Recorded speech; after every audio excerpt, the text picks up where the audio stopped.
Gora, Gora, Gora Hari. Gora, Gora, Gora Hari. Gora, Gora, Gora Hari. Gora, Gora, Gora Hari.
Hare Krishna, very dear devotees, I'm addressing you today from the back of our stage, our massive stage, where out front we have about 3,000 people ready to watch our cultural performances.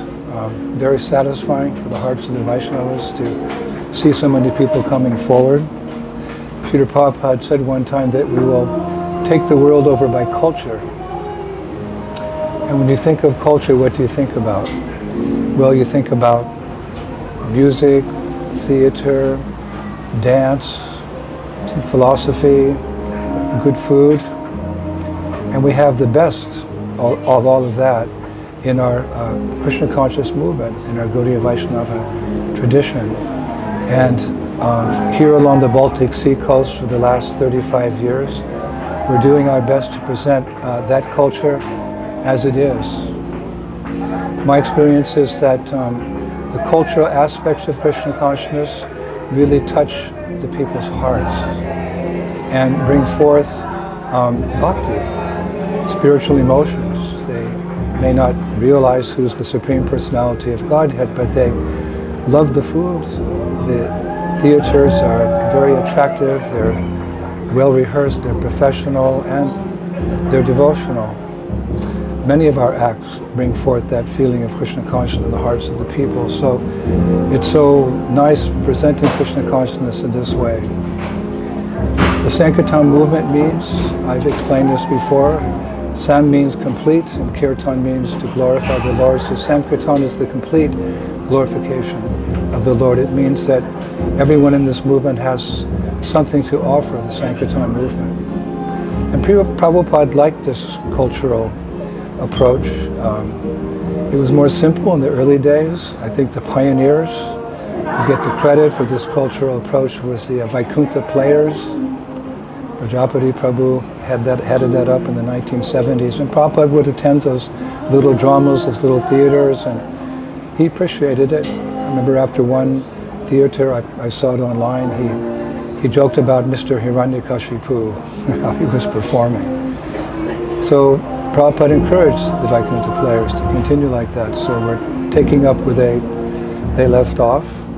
We have a group of about maybe 50 or 60 actors and performers for all different aspects of our show. And I was thinking the other day that it's a miracle because there was one writer, one poet, Rudyard Kipling.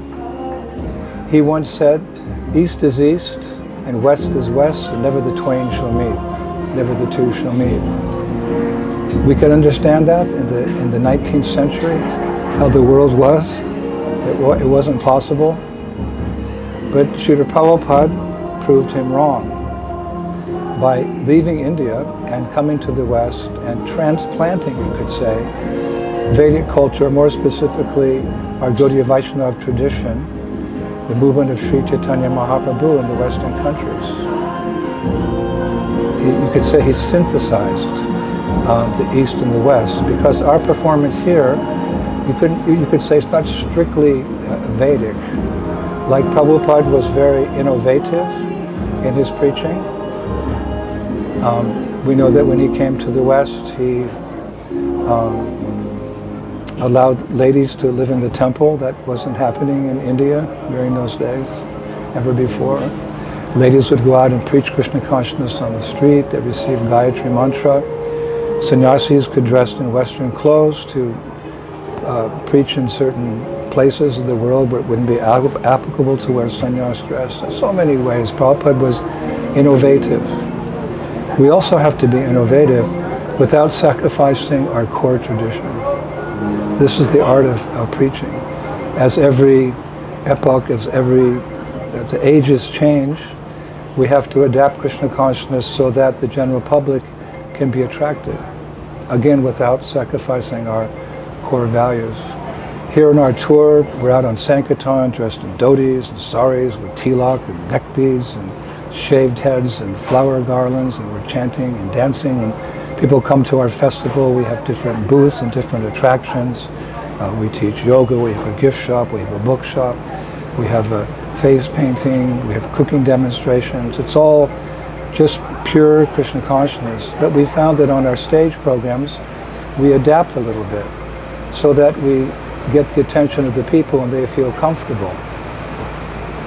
One mayor in America, a couple of years, well, before the pandemic, when we were touring America with our show, he came and watched one of our theaters. I think it was the Ramayan. And afterwards he said to me, "You know, Maharaj, your show is as good as Broadway." I said, "Well, really? Thank you." He said, "No, I mean it. I can see you've rehearsed for probably many months, and your performers are, I can see they've learned ballet, they've learned to sing, they learned to dance and express themselves very professional." He said, "But your show's better than Broadway." I said, "How is that?" He said, "Because you have a message. You have a message. In each of our dramatic theaters, the message of Krishna consciousness comes across very, very, very clear." So when I mean synthesis, we attract the people's attention in the West because they like to see ballet, they like to see different dances, the costumes, the scenery, sometimes Western, and they can identify with that, and very often they identify with the actors who are performing. They can see themselves in the actors, and not only can they see themselves in the actors because we innovate in a little bit of a Western way, they identify with the message that comes through those actors.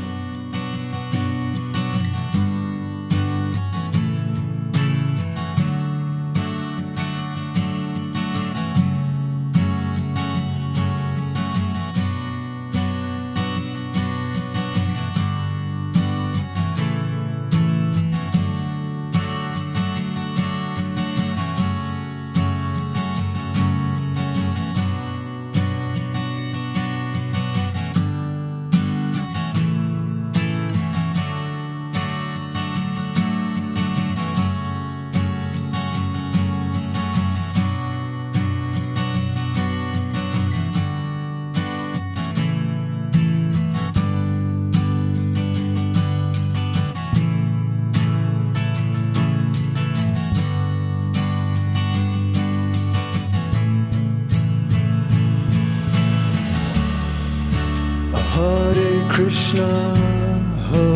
Krishna,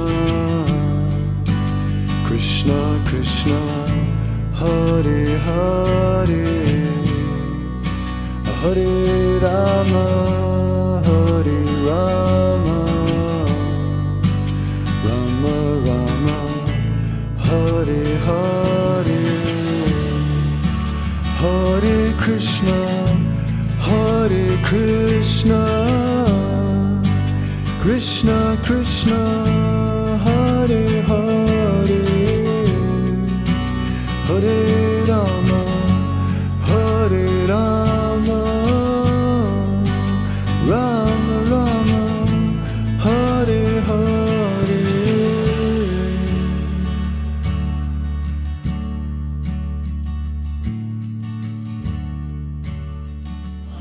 We have many plays defining, the existence of the soul, defeating voidism and impersonalism, as Prabhupada came to the West to do. The message comes across, we're not these bodies, we're the spirit soul. And the spirit soul is part and parcel of Krishna, the supreme soul, the supreme personality of Godhead. And Krishna is not an old man, aging with gray hair, but he's youthful. Nayovanam cha, he's very youthful, attractive. He speaks very well. It's Bhagavad Gita.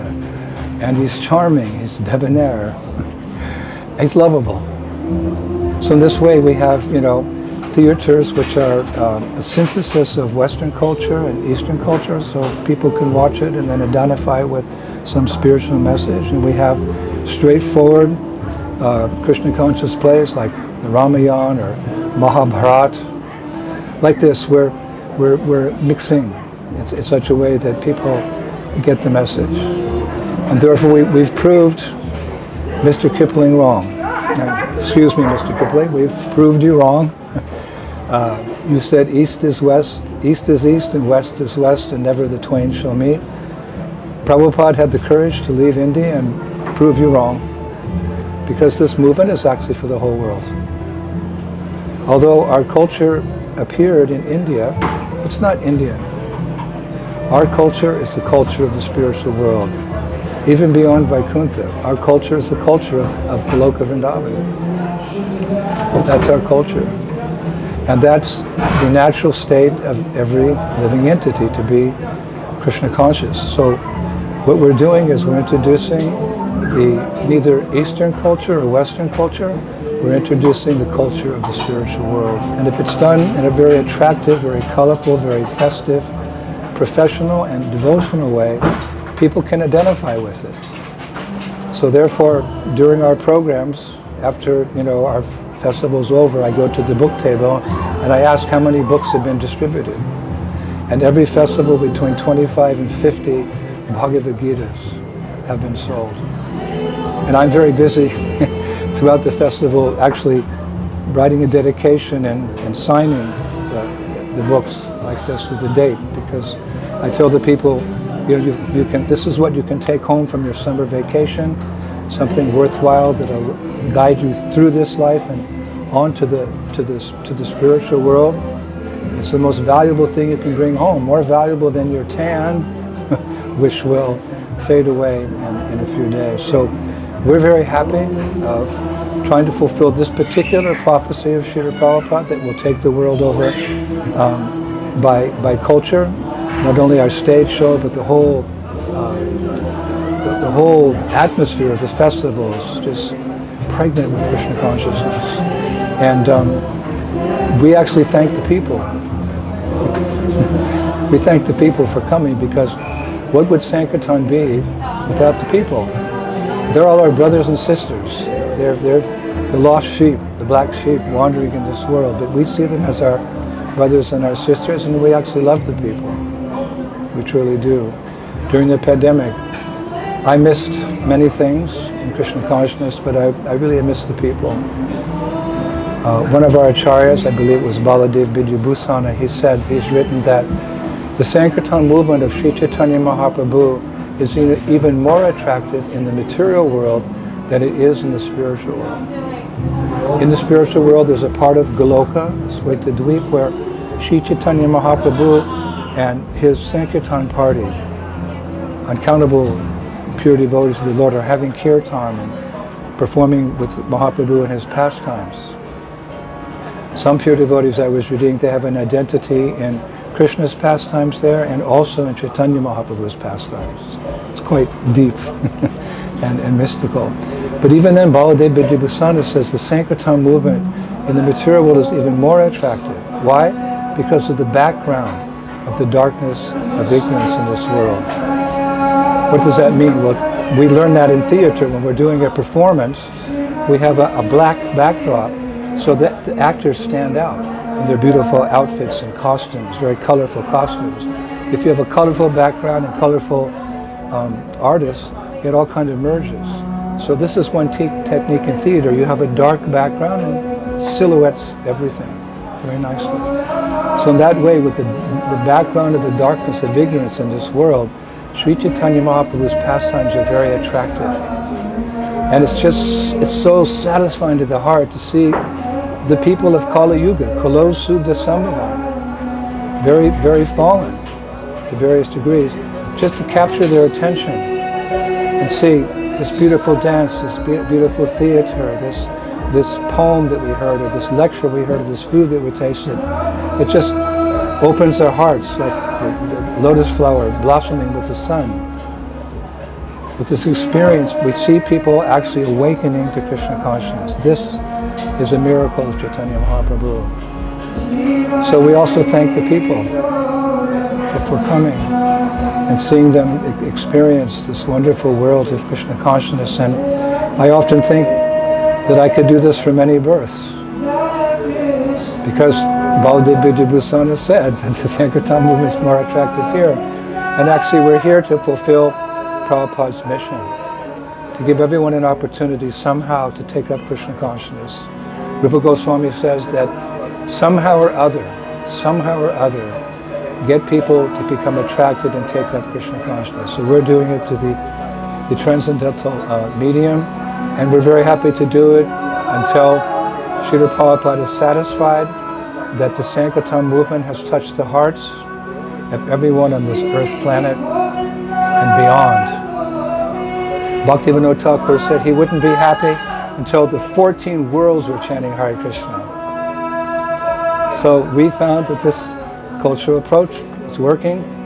3,000 people today. We had 4,000 the day before, almost 5,000 the day before. Falina Parichate.